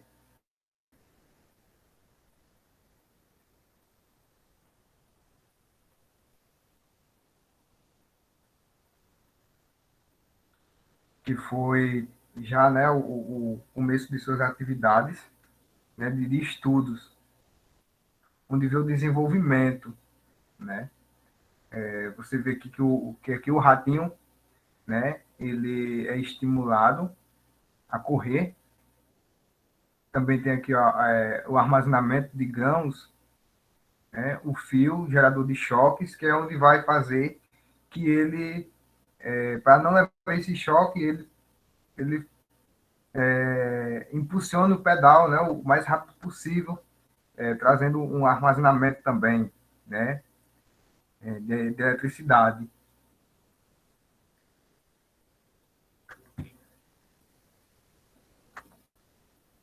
Boato sobre Skinner.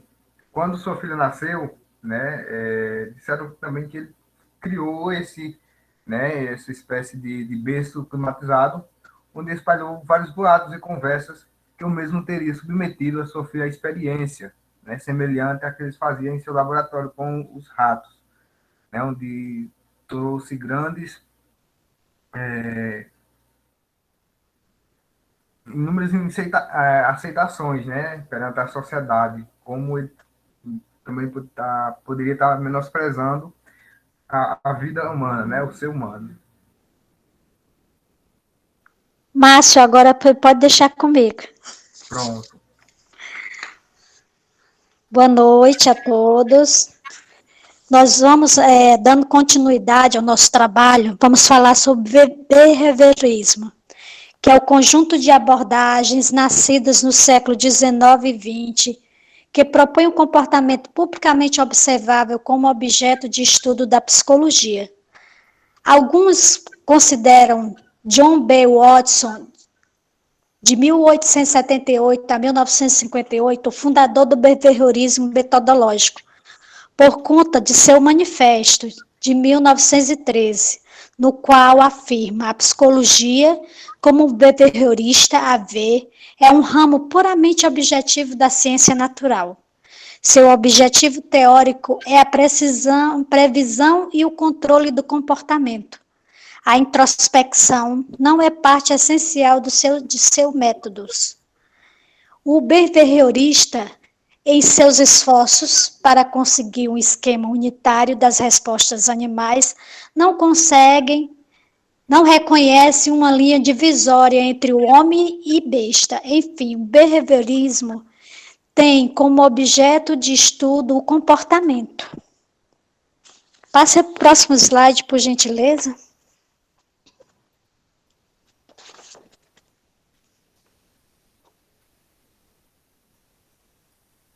Próximo, Márcio. Já passei aqui, ó.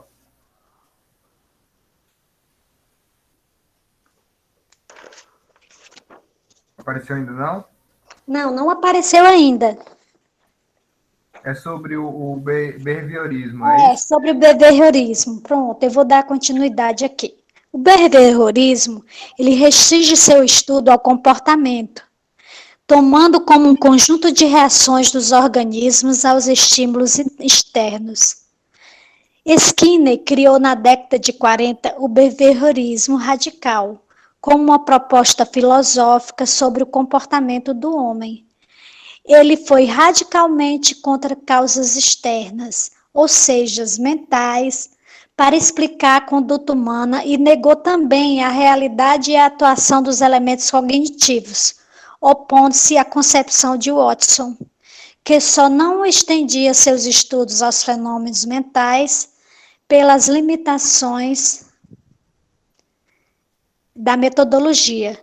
Não por eles serem reais, Skinner recusava-se igualmente a crer na existência das variáveis mediacionais de Tolman.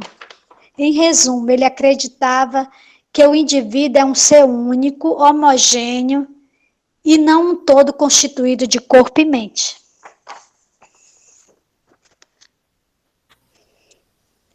Próximo slide. Você consegue passar, Márcio? Consigo. Esse aqui foi o que ficou com o Lyndon Johnson. Ficou dividido com o Lyndon Johnson. Não é isso? Certo. Ele não pôde, né, estar aqui na aula hoje. Então, eu vou tentar aqui falar um pouco também. Sobre a questão do condicionamento clássico e operante. Né? A gente vai tentar distinguir aqui um pouco, mostrar um pouco de cada.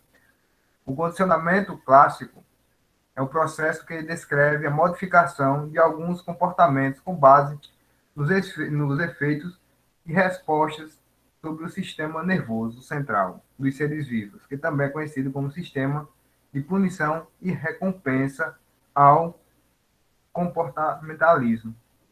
Ou seja, dependendo da ação que a gente fizer, né, que o indivíduo fizer, se ele for bem gratificado, tiver um bom, vamos dizer, uma boa recompensa, ele vai tornar a fazer. Aliás, vai intensificar ainda mais a ação dele, né? Que até aqui embaixo a gente pode até classificar aqui, né? Vai ter um exemplo no slide à frente, que vai ser o do cachorro, né? Que ele vai ter um estímulo. Então, o clássico ele vai ser um estímulo, né? E vai ter também algo que vai sinalizar aquele estímulo, né? O condicionamento operante, esse conceito já foi criado pelo escritor, né, e psicólogo Skinner, e refere-se ao procedimento através do qual é moderada uma resposta no organismo, através de um reforço diferencial e aproximações sucessivas. É onde a resposta gera uma consequência e esta consequência afeta a sua probabilidade de ocorrer novamente. Se a consequência for reforçada, aumenta a probabilidade, e se for punitiva, além também de diminuir a probabilidade de sua ocorrência futura. Gera efeitos colaterais, podendo haver esses efeitos colaterais. Este tipo de comportamento tem como consequência um estímulo que afeta a sua frequência e é chamado de comportamento operante. Vou trazer aqui agora um exemplo, né, de condicionamento clássico, que a gente tem 4 exemplos do cachorro, né, que ele, ao ver a comida, ele já vai salivar, né? Então, já é o estímulo diante dele, né? Já nessa segunda imagem, já vemos algo que vai sinalizar ao cachorro que ele vai ganhar comida, né? Que é o sinozinho. Então, mesmo que ele não veja a comida, mas ao ouvir o som do sino, ele já vai salivar porque vai saber que vai ter a comida, né? Como também vemos aqui, né? Na figura na 3 e na 4, né? Os exemplos clássicos. E aqui o condicionamento operante, né? O ratinho vai trabalhar aí, né? Vai ter o gerador de eletricidade e também vai ter a questão da comida, que vai ser o que vai estimular ele a correr e produzir a energia elétrica para o tubo. Agora eu vou falar um pouco, foi a parte que eu fiquei, do reforço positivo.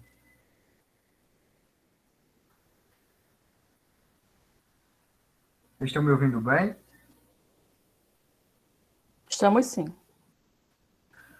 Sim, Márcio.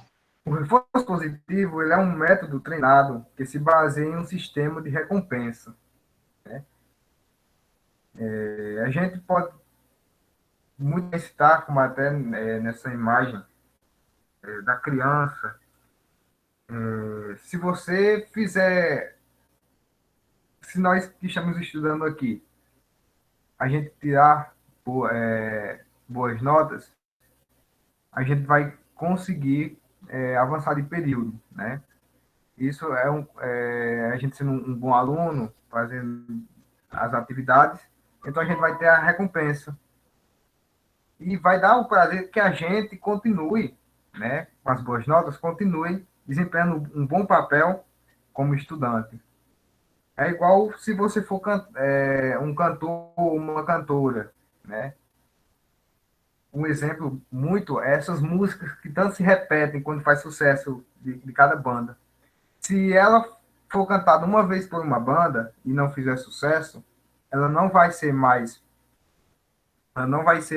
tocada por nenhuma outra, mas se fez sucesso com uma, todas as outras tocam, né? Inclusive, quem vai a festas vê muito bem isso. Quase todas as apresentações de bandas, se tem 3 bandas, a gente vê que 2 ou até mais de 3 músicas tocam no repertório de cada uma das bandas. E é isso, cujo a ação for recompensada, ela vai ser retornada. Já o reforço negativo é o termo descrito da teoria operante. É uma resposta ao comportamento para remover ou evitar resultados negativos ou estímulos aversivos. Ou seja, esses estímulos, se você fica doente, você automaticamente vai tomar remédios para ficar melhor. Foi até citado também em aulas passadas, acho que foi na de Érica, não estou bem lembrado, que às vezes o filho, quando vai ao supermercado com a mãe, ao mercado, fica aperreando, né? E como a primeira punição, para que não aconteça as birras, ela repreende. Isso vai tentar amenizar, né, que a criança saiba que aquele está errado e pare de fazer birra. E caso isso volte a acontecer, vai tomar medidas mais drásticas que impõem a criança a diminuir aquela ação negativa que ela apresenta. Então, mais ou menos é isso aí que a gente tem aqui para apresentar. Tem um áudio aqui de baixinho que ele mandou para mim. Eu não sei se vai dar para todo mundo ouvir, porque não tem como aqui colocar no slide aqui. Eu vou tentar aqui reproduzir do meu celular, ver se o áudio fica legal para ouvir. Olá, caros colegas. Após a apresentação de número 1, 2 e 3, que por sinal os grupos se saíram muito bem, chegou a vez do nosso grupo. Está dando para ouvir o áudio? Tá sim, Márcio.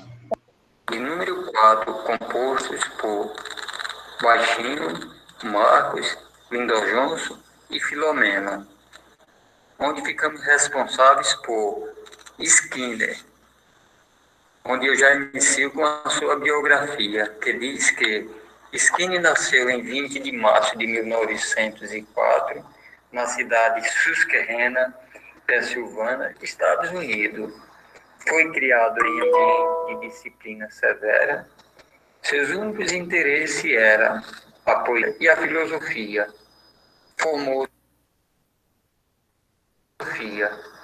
Formou-se em língua inglesa na Universidade de Nova York, antes de redirecionar a carreira para a psicologia, que cursou em Harvard, onde tomou contato com o behaviorismo. Skinner passou anos dedicado à experiência com ratos e pombos. Esse método, desenvolvido para estímulos, levou a criar pequenos ambientes fechados que ficaram conhecidos como caixa de Skinner, que mais tarde à frente foram adotados para experimento pela indústria farmacêutica. Nenhum pensador ou cientista do século XX levou tão longe a crença na possibilidade de controlar e moldar o comportamento humano como o norte-americano Skinner.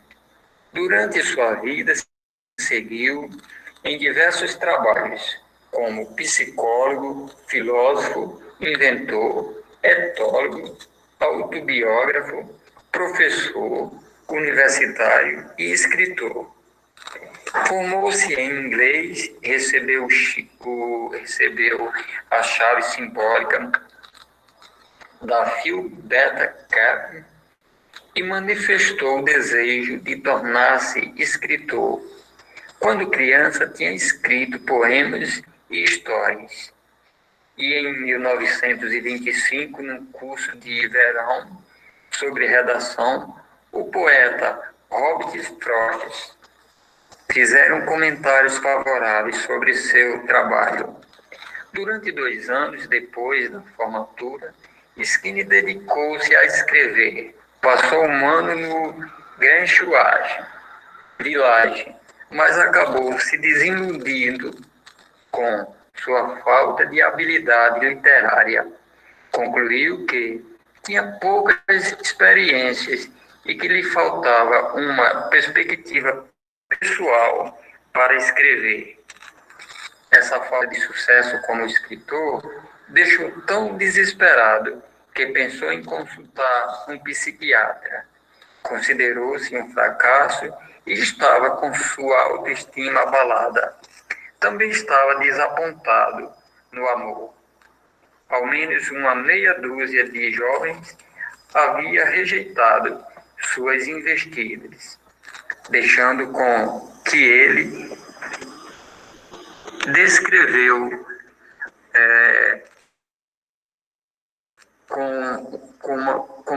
intensa dor física. Skinner ficou tão perturbado que gravou a inicial do nome de uma mulher no braço, onde permaneceu por muitos anos. Depois de vários pós-doutorados, Skinner foi dar aulas na Universidade de Minnesota, em 1936 a 1945. Nessa época,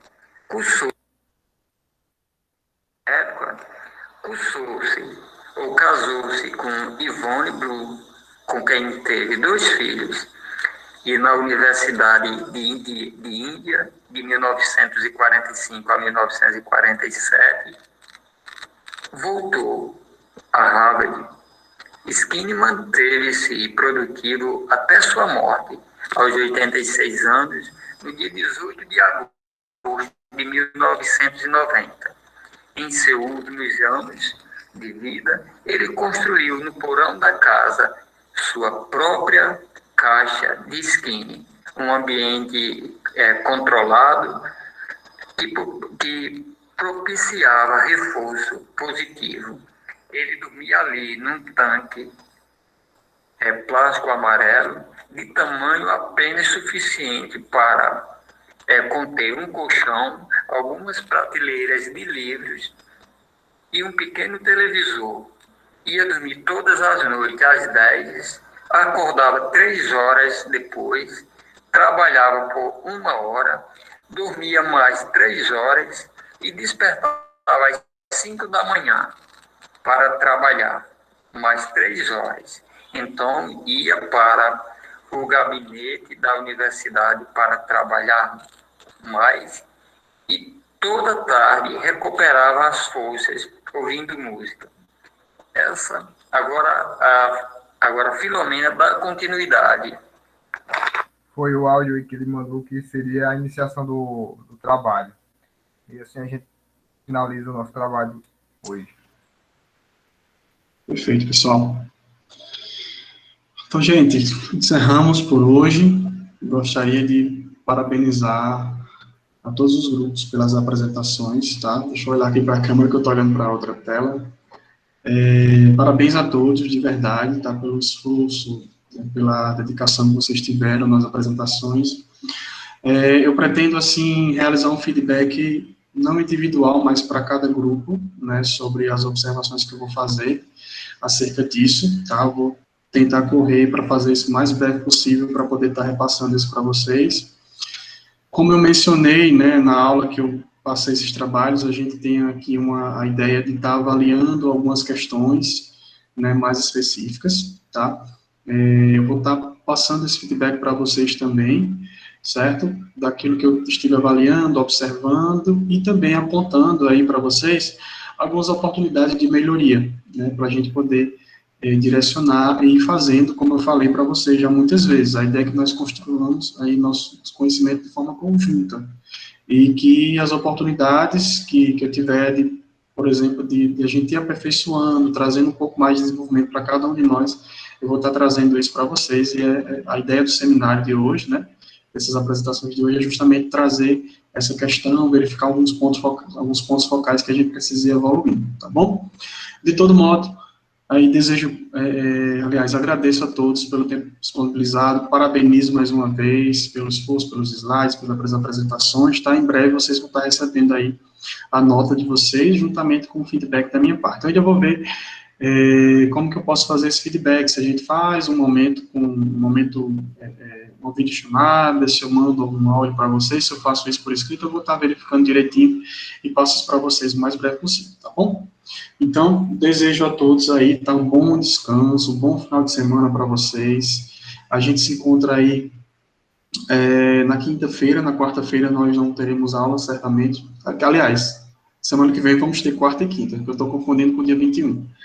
Semana que vem nos encontraremos na quarta e na quinta com as 2 aulas, tá? A gente vai dar continuidade aos nossos conteúdos para a gente ir evoluindo aí nas nossas disciplinas, tá bom? Então, pessoal, um abraço a todos, um bom descanso para vocês, tá? Fico à disposição, qualquer coisa pode me mandar mensagem, pode direcionar aí, tá bom? Uma ótima noite a todos. Até mais. Tchau, tchau.